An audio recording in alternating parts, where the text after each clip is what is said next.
오늘 3부는 긴급 인터뷰로 꾸며질 텐데요. 자, 지금 이 혼란스러운 전국에서 우리가 해안이 필요합니다. 정말 정치 고수, 정치의 원로의 목소리가 그래서 더욱더 필요한 그런 순간이라고 생각되는데요. 자, 오늘 모신 분 여러분들께서도 너무나 잘 아시는 분입니다. 손학규 전 대표 스튜디오에 나와 계십니다. 대표님 어서 오십시오. 안녕하십니까. 오래간만입니다. 예. 이거 계엄 들으셨을 때 어떤 생각 들으셨어요?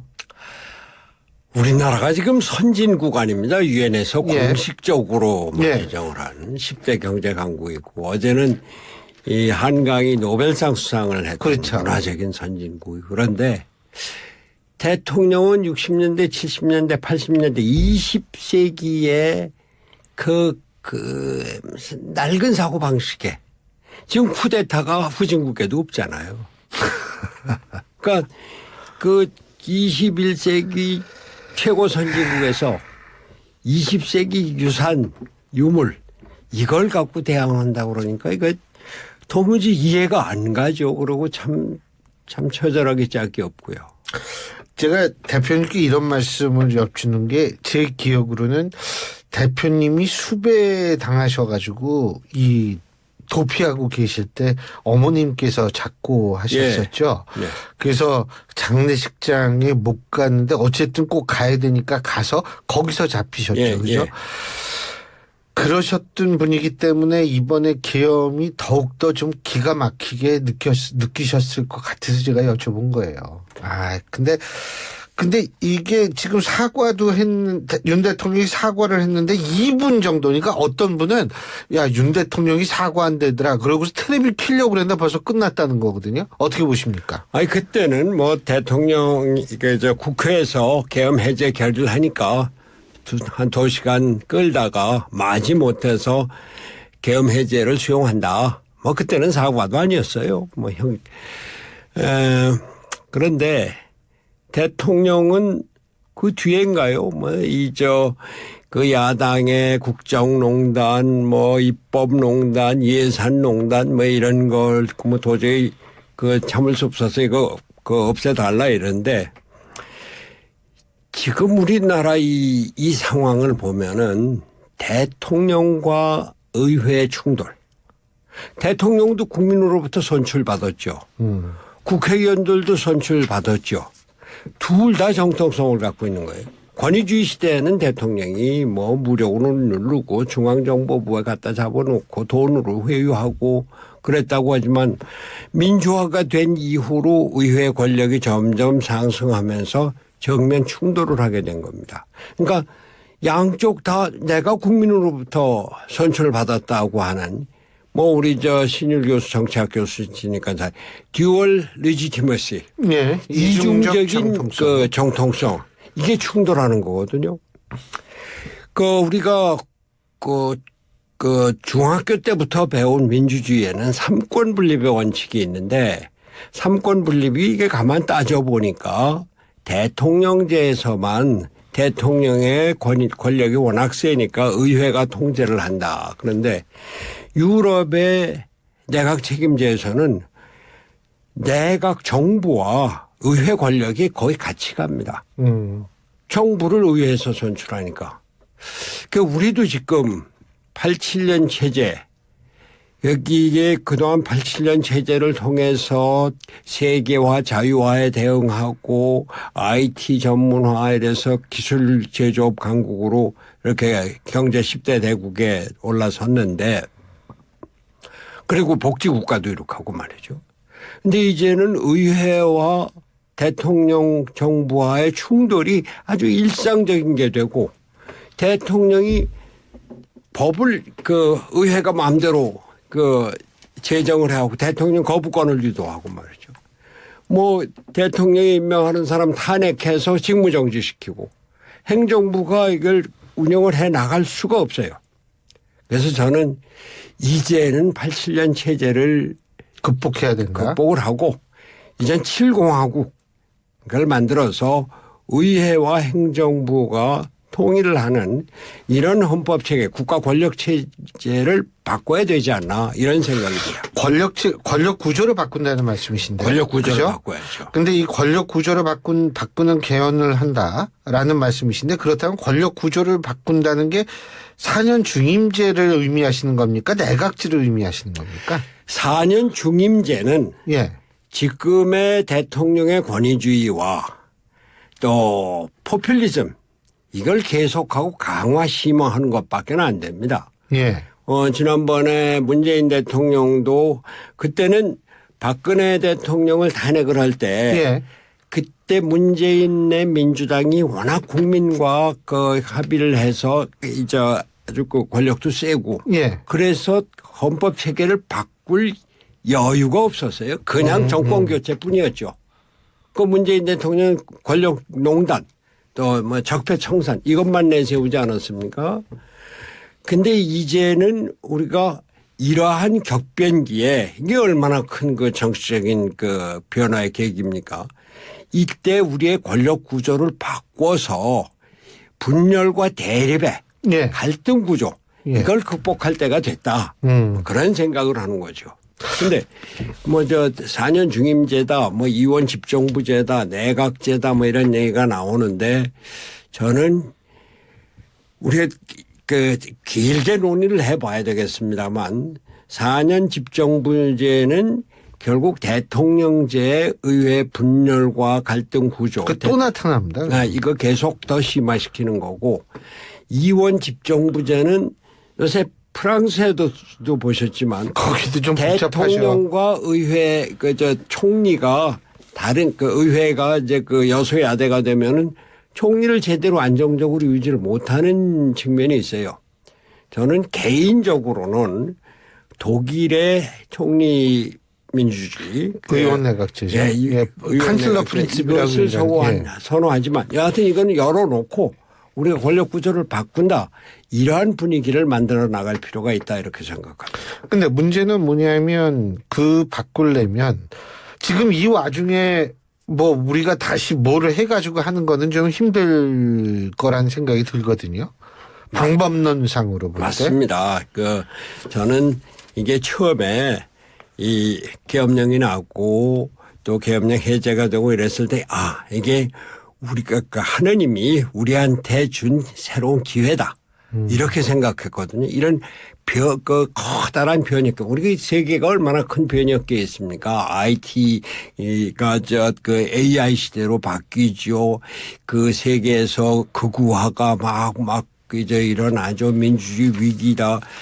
그리고 우크라이나 전쟁이다. 미중 갈등이다. 이런 커다란 변화 속에서 우리나라도 이제 변화의 계기를 찾는 거 아닌가 이렇게 생각을 했는데 요즘 질서 있는 퇴진론이 나오고 하지만 결국은 탄핵이 불가피할 거라고 봅니다. 그 질서 있는 퇴진이 가능하다고 보십니까? 질서 있는 퇴진은 사실 여당이 지금 당장 대선 준비가 안 돼 있으니까 대선 준비 기간 그 시간적인 여유를 얻기 위한 것으로 보여지는데 또 지난번에 탄핵을 이 불참으로 이렇게 무산시킨 것도 결국 탄핵을 하면은 이게 탄핵 기간 석 달, 대선 기간 2달, 한 5달밖에 안 되니까 이거 좀 늦춰보자 이런 생각인데 이 국민적인 여론이 요새 보세요. 대통령이 특수전 사령관한테 국회 문 깨고 들어가서 사람들 끌어내. 이거는 완전히 군사 쿠데타에서도 폭력적인 옛날에 그런 적은 없었죠. 없었죠. 예. 왜냐하면 대통령이 계엄령을 선포하면은 국회에서 이걸 심사하게 돼 있거든요. 네. 그래서 곧바로 국회 통지하고 국회에서는 이걸 가부를 결정을 해야 되는데 그걸 아예 그냥 막아버린 거니까. 그리고 요인들 체포령 내렸죠. 그리고 그 사람들을 수감할 수 있는 거를 수방사 벙커원을 검토해라며. 그러니까 이거 완전히 군사적인 폭거란 말이에요. 이렇게 되니까 국민들이 이거 안 되겠다. 빨리 정권을 안정시켜야 되겠다. 보세요. 미국에서 대통령이 어떻게 된 거냐 그러죠. 캠벨 그 부장관은 이게 무슨 도무지 상식이 아니다 이러고서는 전 세계가 대한민국을 외면하고 있고 우리나라가 국제적인 관계가 없이 어떻게 삽니까? 이런 국제적인 관계를 회복하기 위해서라도 안정적인 정권이 필요한데 지금 임시적인 국무총리가 임시적으로 그걸 대행한다. 그건 실질적으로 안 되고 그러니까 국민들이 빨리 새로운 정권이 태어나기를 바라는데 이건 불가피하다고 봅니다. 14일에 그 국회에서 탄핵도 이제는 통과될 거라고 보고요.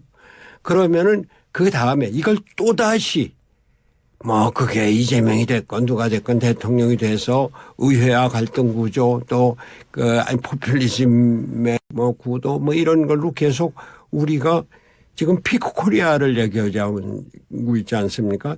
정말 우리가 이제는 내리막길로 가고 있는가 아니면 다시 정신을 차려서 선진국으로 자리를 잡고 새로운 세계 문명의 중심지로 줄 건가 이런 기로에 있는데 이걸 빨리 정상화시키는 다음 대통령 선거는 말이죠. 그러니까 제 생각은 우리나라 정치 구조, 권력 구조를 바꾸는 정부가 되겠다. 그래서 정치 구조 안정. 그다음 경제가 지금 어려우니까 경제. 그다음 안보 질서가 아주 어렵잖아요.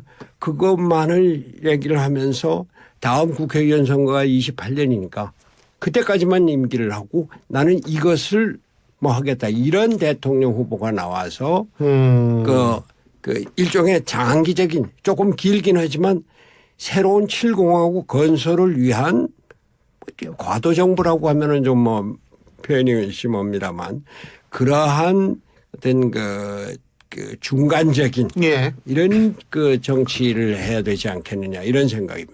이게 만일 28년에 한다라고 했을 때요.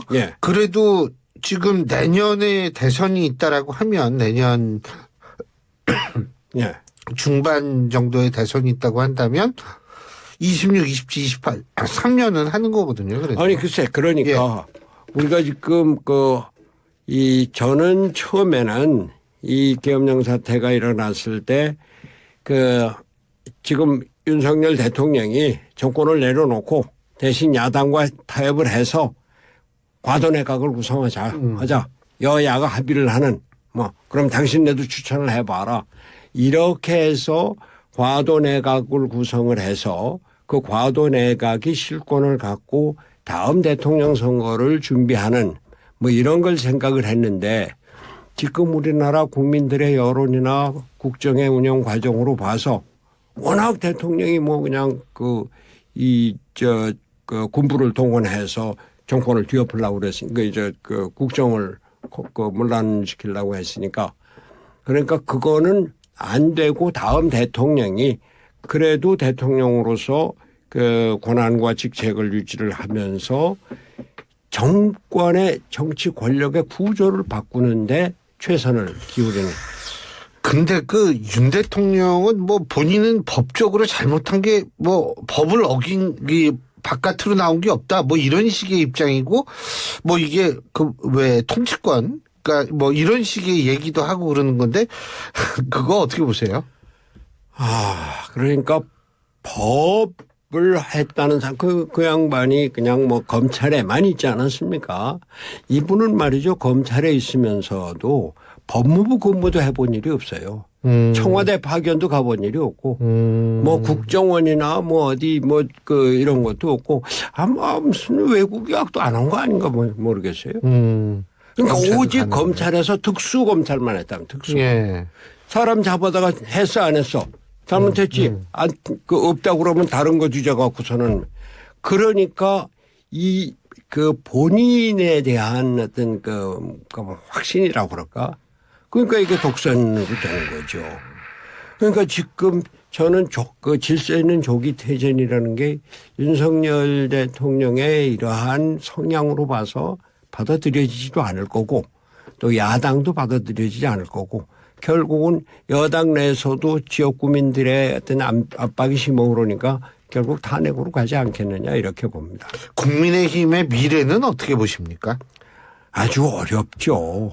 지금 뭐 국민의힘이 사실 그동안 야당이 뭐 그 윤석열 대통령 표현대로 국정원론론하고 뭐 특검을 그냥 계속 그 세 번씩이나 뭐 그 다시 반복을 하고 또 법률 뻔히 대통령한테 가면은 제2요구 거부권 행사할 걸 아는데 그걸 유도하는 걸 하고 국회에서 뭐 국정감사에서 사람들 막 뭐 모욕 주고 야단치고 뭐 이러는 걸 보면서도 여당의 국회의원들이 여당과 정부를 지키려고 적극적으로 나서는 걸 못 봤어요.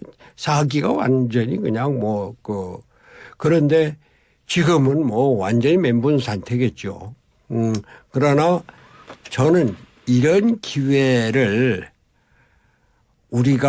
내가 국회의원으로서 권력을 향유하고 우리가 집권당으로 권력을 향유하고 이런 데 그치는 것이 아니라 정말로 우리나라를 제대로 세워서 선진국을 유지하고 새로운 그 세계 중심국가가 되겠다고 하는 이런 사명감을 갖고 자, 그럼 이제는 이 6공화국 87년 체제를 청산하고 7공화국으로 나가는데 우리가 전심전력으로 다 하겠다.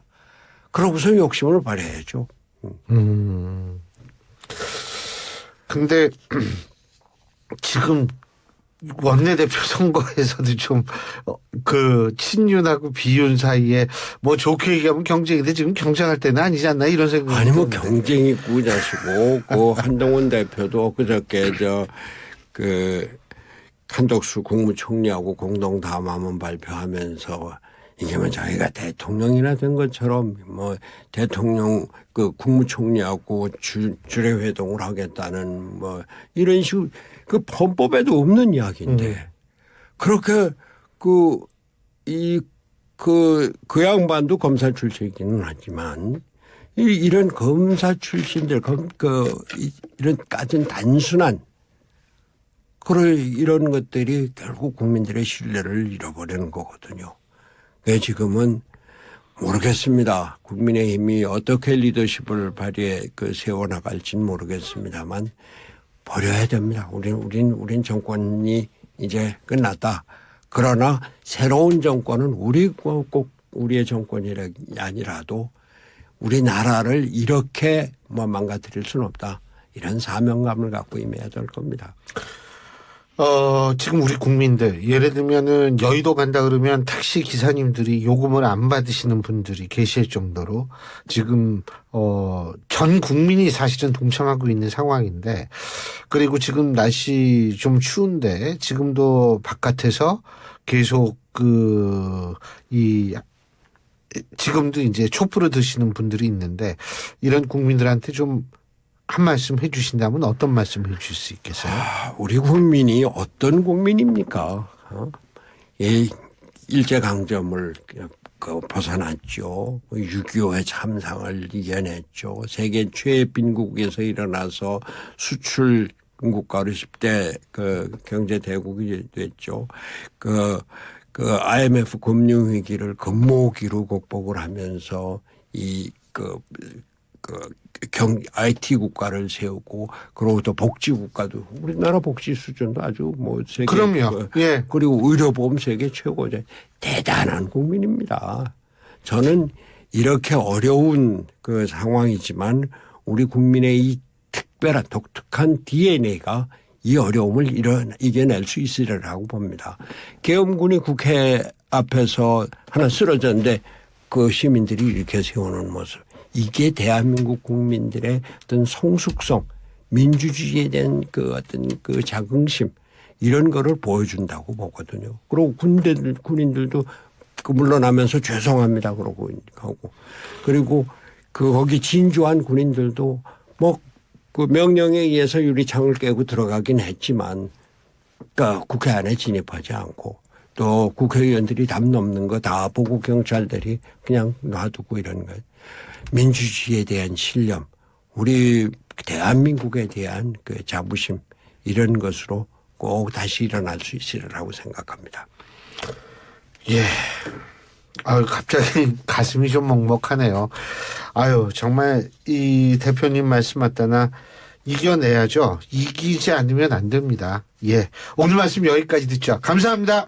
감사합니다. 예. 지금까지 손학규 전 대표였습니다.